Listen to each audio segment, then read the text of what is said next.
Hello friends, आज हम बात करने वाले हैं पीजीडीआरडी के प्रोजेक्ट रिपोर्ट के बारे में कि आप पीजीडीआरडी का जो प्रोजेक्ट रिपोर्ट है उसे आप किस प्रकार से बना सकते हैं और यहाँ पे कौन कौन सा गाइडलाइन जारी किया गया है, इन सभी के बारे में हम बात करेंगे।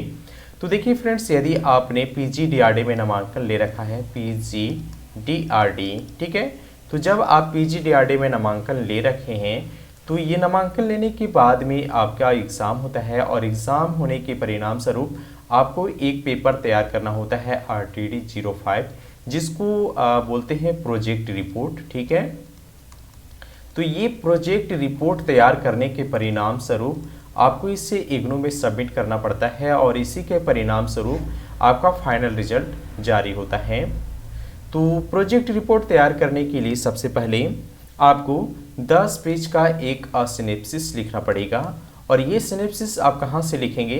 तो देखिए, सिनेप्सिस लिखने के लिए इसी में आपको जब इग्नू की तरफ से एक बुक भेजा जाता है RTD 05, आप यहाँ पे देख पा रहे हैं RTD 05 का आपके पास एक बुक जाता होगा और इस बुक में जैसे ये बुक 2023 का है, ठीक है, तो 2023 में कौन कौन सा गाइडलाइन जोड़ा गया है और किन इन गाइडलाइनों के अनुसार किन किन टॉपिक पर अपना प्रोजेक्ट रिपोर्ट तैयार कर सकते हैं, इसी बुक को पढ़ने के बाद आपको आंसर मिल जाएगा कि आप किन किन टॉपिक पे अपना प्रोजेक्ट रिपोर्ट तैयार कर सकते हैं।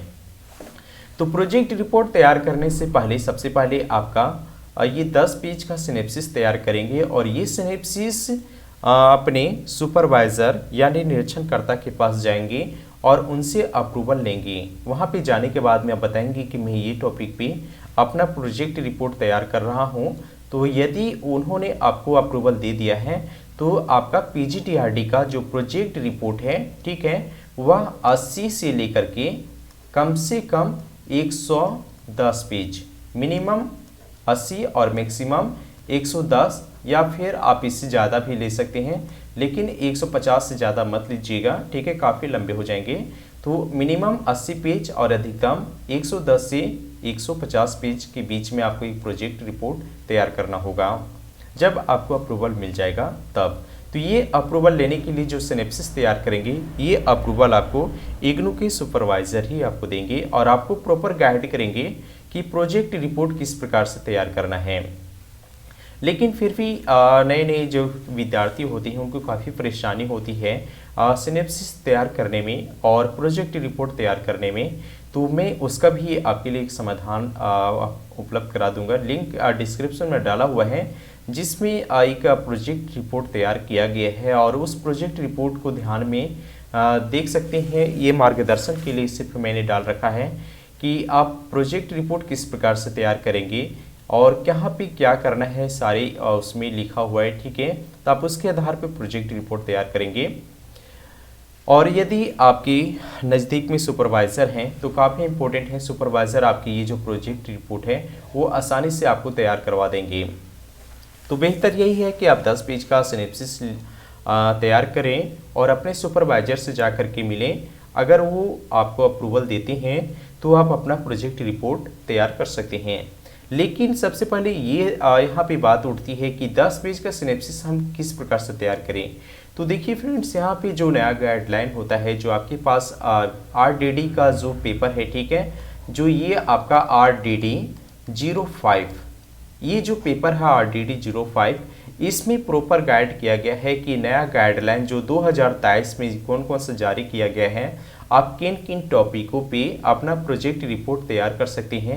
इसी में आपको नीचे जाकर के मिल जाएगा। जब आप इसे पूरा ध्यान से पढ़ेंगे इस बुक को, तो यहाँ पे आपको प्रॉपर गाइड किया हुआ है कि वर्ष 2023 में किन टॉपिकों पे अपना प्रोजेक्ट रिपोर्ट तैयार करेंगे ताकि आपको आसानी से अप्रूवल मिल जाएगा।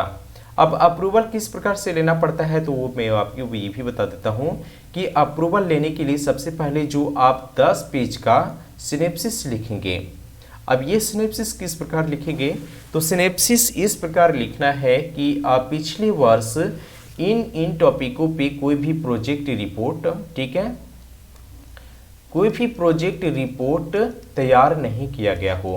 पहली बात, सिनेप्सिस लिखने से पहले आपको जो टॉपिक दिया गया है आप उसी टॉपिक से रिलेटेड एक अपना प्रोजेक्ट रिपोर्ट तैयार करें और अपने सुपरवाइज़र से मिलें। सुपरवाइज़र चेक करके बताएंगे कि हाँ प्रीवियस ईयर्स में ऐसा कोई भी प्रोजेक्ट रिपोर्ट अभी तक तैयार नहीं किया गया है, तो वह आपको आसानी से अप्रूवल दे देंगे।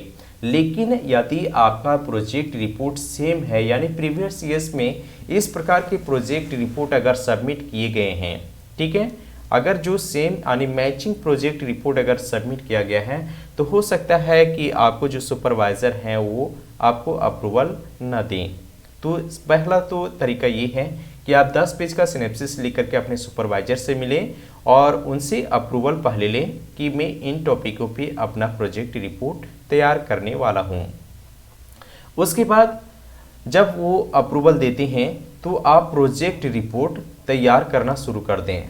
क्योंकि प्रोजेक्ट रिपोर्ट जब आप तैयार करेंगे तो मिनिमम आपका 100 पेज चला ही जाएगा, ठीक है, 100 से 120 पेज चला जाएगा आपका प्रोजेक्ट रिपोर्ट तैयार करते करते, लंबे समय काफ़ी लग जाएंगे, ठीक है।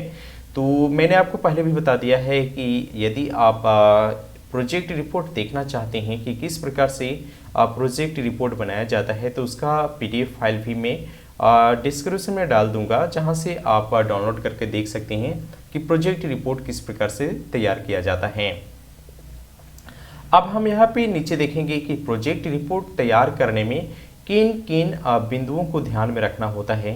क्योंकि जब आप प्रोजेक्ट रिपोर्ट तैयार करेंगे तो कई सारे ऐसे महत्वपूर्ण पॉइंट होंगे जिनको ध्यान में रख करके प्रोजेक्ट रिपोर्ट तैयार करना पड़ेगा। तो फिलहाल आज के लिए इतना ही। अगला वीडियो में हम आपको टोटल बताएंगे, ठीक है। ये आज फर्स्ट रिपोर्ट वीडियो है PGDRD का, जो PGDRD का प्रोजेक्ट रिपोर्ट है, PGDRD, ठीक है, PGDRD का प्रोजेक्ट रिपोर्ट। तो प्रोजेक्ट रिपोर्ट तैयार करने का ये पहला वीडियो है। अगला वीडियो हम लेकर के आएंगे जिसमें हम बताएंगे कि सिनेप्सिस किस प्रकार से तैयार करना होता है, किन किन बिंदुओं को ध्यान में रख करके सिनेप्सिस तैयार करना होगा, ठीक है। तभी आपको जाकर के आपका सुपरवाइज़र इनको आसानी से अप्रूवल दे देंगे। लेकिन हाँ, जब आप अपने स्वयं से प्रोजेक्ट रिपोर्ट तैयार कर रहे हैं तो मैं आपको सलाह दूंगा कि सबसे पहले आप इस बुक को प्रॉपर तरीके से आप पढ़ने का प्रयास करें और इसमें ये समझने का प्रयास करें कि प्रोजेक्ट रिपोर्ट किस प्रकार से यहाँ पे तैयार करना है, तभी आपको आसानी से समझ में आएगा। चलिए हम अगले वीडियो में बताते हैं कि प्रोजेक्ट रिपोर्ट तैयार करने के लिए किन किन बिंदुओं को ध्यान में देना होगा। Thank you watching my video. और फ्रेंड्स, मैं आपको ये भी बता दूं कि यदि आप इस चैनल पे नए हैं तो चैनल को सब्सक्राइब कर लें, ताकि यहाँ पे हम PGDRD से संबंधित महत्वपूर्ण प्रश्नों को भी हम यहाँ पे एक एक करके हल करेंगे। प्रश्न यानी प्रोजेक्ट रिपोर्ट बनाते समय किन किन प्रश्नों को आपके दिमाग में उठेंगी, उन प्रश्नों को हम हल करेंगे, ठीक है। क्योंकि प्रोजेक्ट रिपोर्ट जब आप स्वयं से तैयार करेंगे तो काफ़ी आपको कठिनाइयों का सामना करना पड़ेगा। तो उन सारी कठिनाइयों को हम यहाँ पे एक एक करके हल करने का प्रयास करेंगे। और यदि आपको कोई कमेंट करना है, अगर लगता है इससे संबंधित कोई प्रश्न है, तो आप हमें कमेंट करके बताएं, हम अवश्य उसका आंसर देने का प्रयास करेंगे। Thank you watching my video.